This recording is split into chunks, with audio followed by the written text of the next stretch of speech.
Assalamualaikum warahmatullahi wabarakatuh. Halo semuanya, kembali lagi dengan saya Reisa Ashari, kelas 12 akuntansi SMKBM Pancabudi, Medan. Di video ini saya akan membacakan sebuah cerpen yang berjudul Surau di Sebelah Masjid, karya M. Raudah Jamba. Lelaki yang berdiri antara rumah dan mimbarnya pada taman. Di antara taman-taman di surga, berdiri atas gundukan tanah bersandar pada sebatang pohon kurma yang menangis menyaksikannya naik ke atas mimbar dari kayu. Laksana unta yang menangis kehilangan anaknya. Lalu lelaki itu memeluknya dan berkata, "Mana yang kau pilih, hidup subur dan rimbun atau menjadi pohonan surga?" Lelaki itu lalu menguburnya di bawah mimbar 4 tingkat yang kemudian menjadi puing di peti mati. Hanya tercium aroma wewangi. Malam ini surau begitu sepi, cuma diterangi sebatang lilin yang hampir padam dihembus angin malam. Jam dinding menunjukkan pukul 3. Subuh masih lama. Lelaki itu baru saja mengambil wudhu. Sebelumnya, ia tersentak bangun. Mimpi itu datang lagi tentang seorang lelaki berwajah suci yang tengah memeluk sebatang pohon kurma. Segera ia berdiri lurus ke arah kiblat sambil mengangkat tinggi kedua tangannya. Setelah itu ia telah tenggelam dalam kekhusyukannya. Rakaat demi rakaat telah dilewatinya. Di sujud terakhir, ia begitu lama mengangkat kepala, sementara angin masih mempermainkan lilin yang terombang-ambing. Suara jangkrik mulai sayup-sayup kedengaran. Sesekali terdengar suara kucing berkelahi memecah sunyi. Angin mulai gelisah. Ia bangunkan lelaki itu bersama derit pintu dan jendela. Nyala lilin mengecil. Ia seakan menggigil. Suara kucing sayup-sayup di kejauhan. Lelaki itu masih dalam sujud panjangnya, seperti tak berkesudahan. Pelan-pelan terdengar takbir. Lelaki itu lalu menyelesaikan rukuk paling akhir, menutup dengan salam. Dengan kekhusyukan yang dalam, lelaki itu menumpahkan lautan zikir. Bersama sampan sajadahnya, ia tebarkan benih-benih doa. Seketika berubah tunas, lalu menjadi pohon raksasa. Pucuk-pucuknya mulai meraih semesta. Lelaki itu pun dengan tertatih-tatih merih pucuknya. Ia tergesa hendak menyampaikan halnya kepada Sang Pencipta. Entah apa hal yang disampaikan. Lelaki itu seketika itu pula terisak di atas sajadah yang mulai membasah. Begitu menyambut subuh. Sudah beratus subuh yang dilalui, bersama zuhur, asar, maghrib, dan isya. Surau hanya dipadati kesunyian. Lelaki itulah imam dan makmumnya. Lelaki itulah nazir dan jamaah yang paling setia. Dia tetap bertahan pada hatinya. Setelah merangkai rakaat, ia lanjutkan dengan tugis rutin yang bertahun-tahun telah dilewatinya. Ia bersihkan halaman surau dengan sapu lidi yang baru dibuatnya kemarin. Kali ini ia tidak meraba-raba, ia menyapu dengan leluasa. Halaman surau cukup terang dengan pantulan cahaya dari sebuah masjid megah yang baru selesai dibangun dan sudah dioperasikan. Senandung baris-baris ayat masih terdengar berkumandang di puncaknya yang menjulang. Beberapa orang jamaah masih terlihat di sana berbaring di teras masjid. "Assalamualaikum, Angku." Begitu sapa yang kerap dilontarkan kepadanya ketika orang-orang melintas di depannya. "Waalaikumsalam, sahabat." Dengan senyum khasnya ia menjawab sekaligus bertanya, "Sudah sholat?" "Oh, sudah, di masjid itu." Angku Saba si lelaki itu hanya mengucapkan hamdalah sambil memperhatikan orang-orang yang menyapanya, menghilang di tikungan jalan. Perlahan ia kemasi peralatannya dan memasukkannya ke gudang. Dengan usia yang sudah tidak muda lagi, ia melangkah menuju ke kamar mandi tepas dengan peralatan wudhu seadanya. Ia bersihkan dirinya dari kotoran tanah yang sempat menempel ketika membersihkan lingkungan surau. Aliran air yang begitu kecil hanya mampu membersihkan tubuh ala kadarnya. Setelah itu, Angkusaba menuju ke kamar yang menempel di samping surau. Ia kenakan baju gunting Cina hasil sedekah dari anak satu-satunya yang kini menetap bersama suaminya di Jakarta. Istrinya telah lama berpulang. 6 bulan sebelum pernikahan, anaknya dengan Hasan, teman Nurul anaknya, yang sekarang menjadi pengusaha pakaian jadi di Jakarta. Angkusaba mengaso sejenak di teras surau yang sudah mulai reot, bertemankan segelas kopi pahit setengah matang dan rokok daun kegemarannya.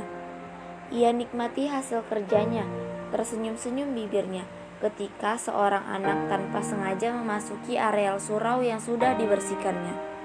Seketika itu pula wajahnya berubah merah ketika sebuah suara menghentak memanggil anak itu. Lebih memerah lagi ketika suara raungan tangis anak itu membahana bersamaan dengan suara hadirkan dan umpatan. Di situ banyak penunggunya tahu, banyak hantunya. Mau kesambet apa? Angkusaba tercenung. Kalau mau main jangan sembarangan tempat, ngerti? Angkusaba hanya mengelus dada menarik nafas panjang. Dalam minggu-minggu terakhir ini ia lebih banyak beristighfar. Tiap malam tahajud tak pernah ia lewatkan. Sholat sunat sudah beratus kali ia kerjakan. Sudah begitu banyak doa yang ia panjatkan. Berkali-kali pula kaji ia khatamkan. Ayat kursi pun sudah ia lantunkan. Hantu mana yang berani berdiam? Segera ia kemasi peralatan sholat termasuk pengeras suara sederhana, sedekah dari hamba Allah 20 tahun yang lalu. Ia pasang kaset yang melantunkan ayat-ayat suci ke dalam radio tua. Lalu ia melaksanakan sholat sunat. Tidak berapa setelahnya suara azan terbata-bata. Suara azan terpatah-patah, menandakan sholat zuhur tiba. Suara azan itu semakin terbata ketika suara azan masjid sebelah menimpanya. Lebih terbata lagi ketika menggema suara azan dari puluhan masjid di sekitarnya. Angku menunggu berpuluh menit berlalu. Angkusaba berdiri, dia kembali sendiri. Ia tegakkan sholat, sekilas dari sudut matanya terlihat para jamaah datang. Segera mengambil posisi syaf dengan berbinar dan bersemangat. Ia angkat kedua lengannya sambil melantunkan takbir. Rakaat demi rakaat telah dilewati dan berakhir pada salam. Begitu kusyuknya Angkusaba sehingga ia langsung memimpin zikir dan doa. Setelah menutup doa, Angkusaba melanjutkan mengarahkan salamnya ke jamaah. Wajahnya berubah pucat, mulutnya hanya bisa menganga. Segera ia berdiri setengah berlari menuju pintu surau dan tidak mendapati siapa-siapa. Lama ia berdiri di pintu surau. Setelah akhirnya ia putuskan untuk mencari. Angkusaba segera melangkahkan kaki setelah semua pintu surau ia kunci. Sudah lama ia tidak pergi sekedar melangkahkan kaki bersilaturahmi. Itu dikarenakan karena selama ia pergi tidak ada yang menjaga surau. Ia tidak takut ada pencuri atau pendengki. Ia hanya khawatir kalau seandainya ada tamu yang datang mencari. Paling tidak ada yang duduk menunggu untuk mengabari. Tidak sampai 1 jam ia meninggalkan surau. Sayup-sayup terdengar suara gaduh dari arah surau. Betapa terkejutnya Angkusaba demi melihat orang-orang berlarian membawa air. Lebih terkejutnya ia ketika ada asap yang mengepul yang bersumber dari api yang tengah menjirat surau. Sontak saja Angkusaba berlari ke arah surau. Entah kekuatan dari mana yang mendorongnya sehingga ia begitu cepat berlari. Tidak melihat lagi ke kiri dan ke kanan. Menembus kerumunan orang-orang yang sibuk memadamkan api agar tidak melebar, menyambar masjid yang tidak begitu jauh dari surau. Orang-orang terkesima melihat Angkusaba yang tengah melakukan aksi penyelamatan peralatan sholat tua yang pernah disedekahkan. Dan lebih terkesima lagi ketika sebuah balok kayu yang terbakar tumbang, kemudian jatuh tepat menimpa Angku.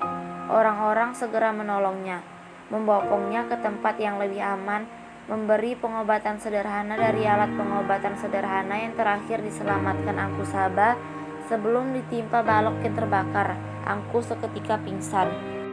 Angku Saba siuman. Pelan-pelan ia buka matanya, ia menatapkan ke sekelilingnya. Semua kelihatan putih-putih, termasuk pakaian yang membalut tubuhnya. Ia mencoba-coba mengingat-ingat, butiran air matanya menitik. Sejuta penyesalan menyelimuti pikirannya. Dalam keadaan terisak, ia tutupi wajahnya sambil memohon berjuta pengampunan. "Ayah sudah bangun." Seorang perempuan muda masuk. Ia duduk di samping Angku sambil mengaduk-aduk bubur yang dibawanya. "Makanlah dulu, istirahat saja.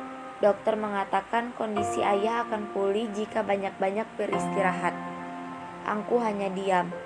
"Setelah sembuh, Nurul mohon ayah mau tinggal dengan kami di Jakarta. Ayah mau kan?" "Bagaimana dengan surau?" "Ayah, sudahlah. Tidak usah dipikirkan lagi surau itu. Lagi pula surau itu sudah rata dengan tanah sekarang." "Apa?" Angku Saba meronta, segera berdiri ia berlari. "Ayah, tunggu!" Angku Saba terus berlari. Ia tidak peduli dengan teriakan-teriakan yang mengejarnya. Ia berlari dengan sangat kencang. Entah kekuatan dari mana yang datang sehingga orang-orang tidak mampu meraihnya.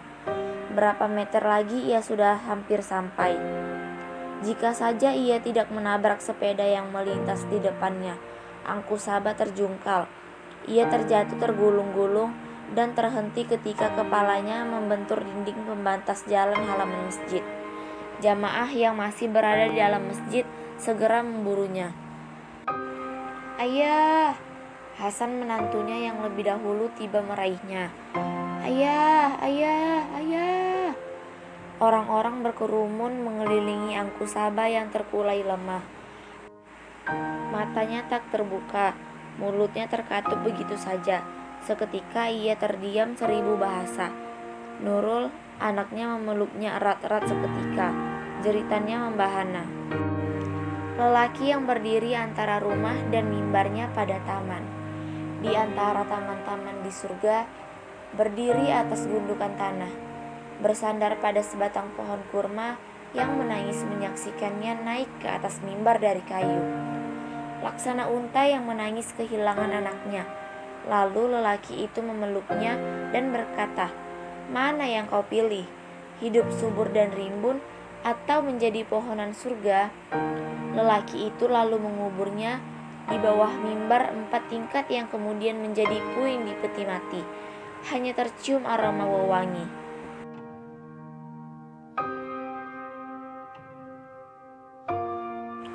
Thanks for watching all. Wassalamualaikum warahmatullahi wabarakatuh.